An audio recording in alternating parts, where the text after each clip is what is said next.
Bueno, ¿cómo andan? ¿Cómo les va? Qué bueno que es compartir una vez más junto a todos ustedes la palabra de Dios. Quiero compartir una vez más, habíamos hablado la vez pasada en Gálatas capítulo 5, versículo 16. Ahora vamos a continuar con ese pasaje en Gálatas capítulo 6, versículo 1 al 10. Te animo a que puedas buscar tu Biblia y puedas, ahí en el libro de Gálatas, está en el Nuevo Testamento, capítulo 6, versículo 1 al 10. Yo voy a leer la Reina Valera 60, una versión bastante conocida, por así decirlo, pero si tienes otra versión, puedes buscarlo también y puedes estudiar la palabra con diferentes versiones, como la Nueva Versión Internacional, la Lenguaje Actual, la Dios habla hoy, que te van a abrir bastante el panorama. Yo quiero leer en Gálatas capítulo 6, versículo 1, dice: hermanos, si alguno fuere sorprendido en alguna falta, vosotros que sois espirituales, restauradle con espíritu de mansedumbre, considerándote a ti mismo, no sea que tú también seas tentado. Sobrellevad los unos las cargas de los otros y cumplid así la ley de Cristo, porque el que se cree ser algo no siendo nada, a sí mismo se engaña. Versículo 4, así que cada uno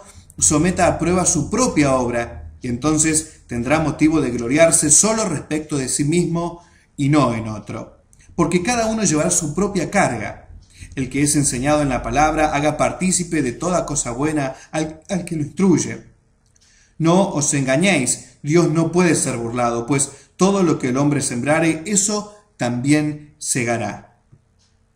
Porque el que siembra para su carne, de la carne segará corrupción, mas el que siembra para el espíritu, del espíritu segará vida eterna. Versículo 9, no nos cansemos pues de hacer bien, porque a su tiempo segaremos, si no desmayamos. Así que según tengamos oportunidad, hagamos bien a todos, dice, y mayormente a los de la familia de la fe. Qué interesante este versículo, el cual nos está hablando el apóstol Pablo, ¿no? Y nos está hablando en forma específica, ¿no? Anteriormente nos hablaba de las obras de la carne y del espíritu, pero este pasaje continúa con lo anterior, pero no solamente eso, sino que empieza a reafirmar, empieza a hablarnos de que si alguno encontramos a alguien que cae en pecado, que comete un error, dice que o fuese sorprendido en falta, dice: vosotros que sois espirituales, restaurarle con espíritu de mansedumbre. ¿A qué se refiere con esto? Yo me acuerdo que hacía muchos años, cuando alguien cometía un error o se equivocaba o pasaba algo, lo primero que hacía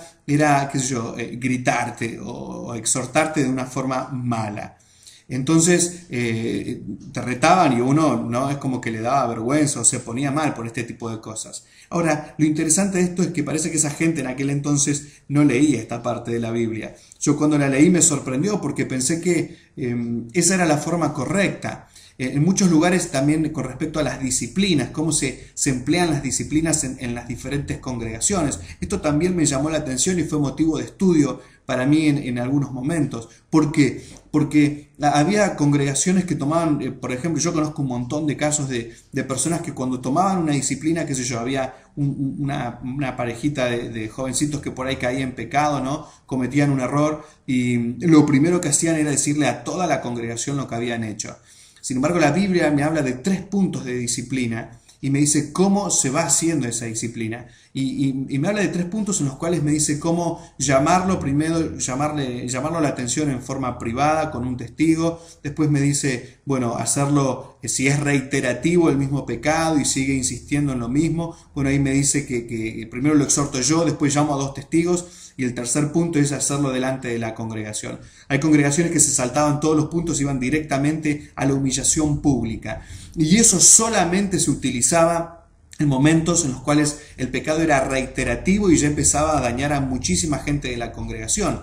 Y eso el apóstol Pablo nos lo enseña y nos lo demuestra. Ahora, ¿qué me está diciendo acá? Me dice: restauradle con espíritu de mansedumbre. Una de las cosas principales a la hora de charlar con alguien que ha sido lastimado o que ha cometido un error es charlar, restaurarlo, pero con mansedumbre. ¿Por qué dice considerándote a ti mismo, no sea que tú también seas tentado? Nos está diciendo que seamos atentos, que tengamos una atención especial, pero no con una persona, sino con todos los que tengan este tipo de problemas. ¿Por qué? Porque muchas veces nos puede llegar a pasar a nosotros.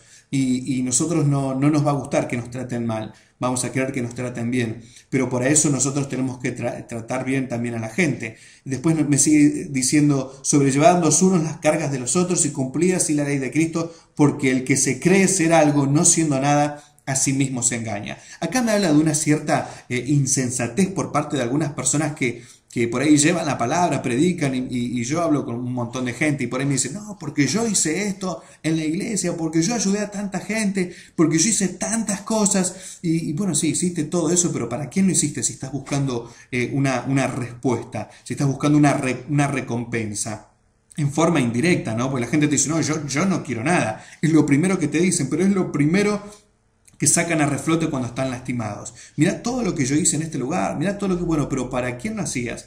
Lo hacías para Dios. Entonces, lo importante es que si vos lo hacías para Dios, lo dejes en manos de Dios. Acá dice, sobrellevar las cargas los unos de los otros, que podamos ayudarnos unos a otros, que podamos darnos una mano, ¿sí? Y bueno, porque si no nos estamos engañando a nosotros mismos, dice. Y qué interesante que es eso, ¿no? Después el versículo 8 me dice, porque el que siembra para su carne, de la carne segará corrupción, mas el que siembra para el espíritu segará vida eterna. Qué interesante que es esto. ¿Por qué? Porque hay personas todavía que aún dentro de las congregaciones, dentro de las iglesias, ¿qué hacen? Siembran para la carne.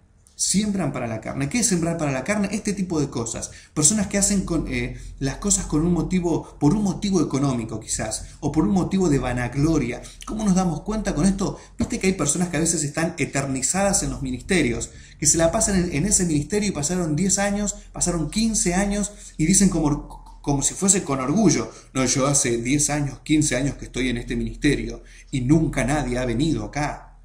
Bueno, es decadente, es patético si te dicen eso, porque quiere decir que en todo ese tiempo no pudieron hacer discípulos. Calcula que Jesús en 3 años formó 12 discípulos, los cuales 11 fueron los que impactaron y revolucionaron todo el mundo.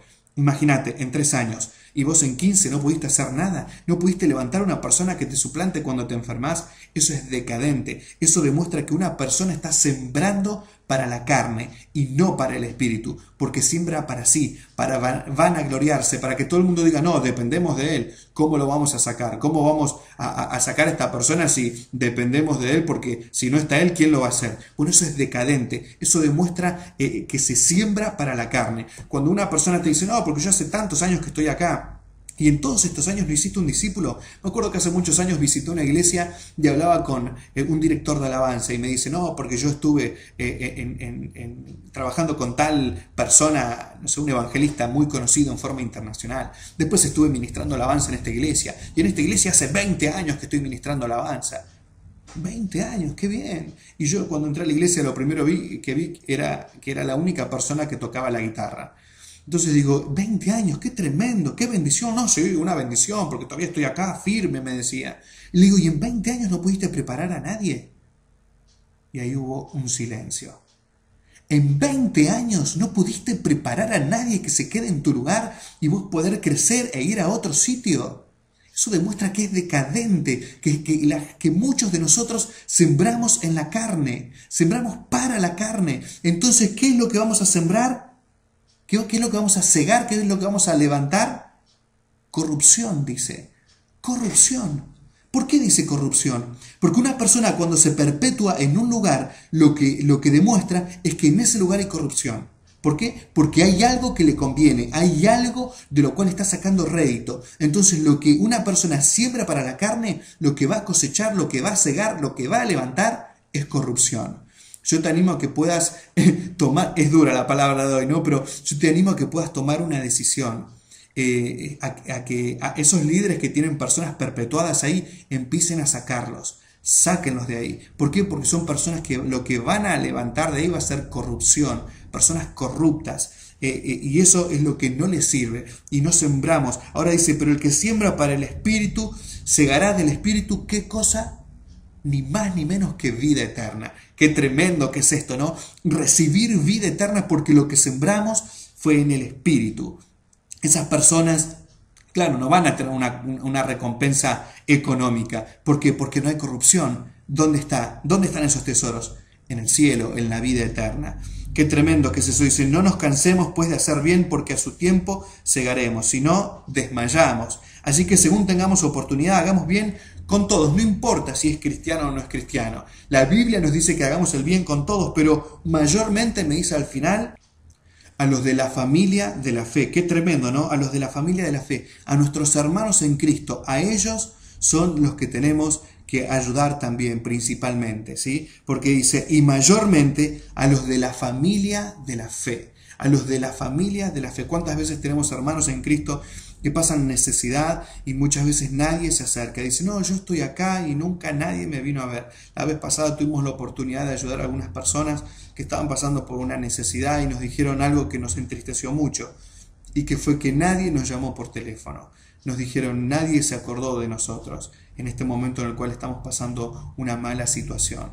Entonces, que podamos tener conciencia de esto, ¿no? Que podamos sembrar en el Espíritu y que podamos ayudar a todos, pero principalmente, dice, mayormente a los de la familia de la fe. Si no puedo ayudar a quien yo veo, ¿cómo puedo, si yo no puedo amar al que veo, cómo puedo amar a ese que no veo?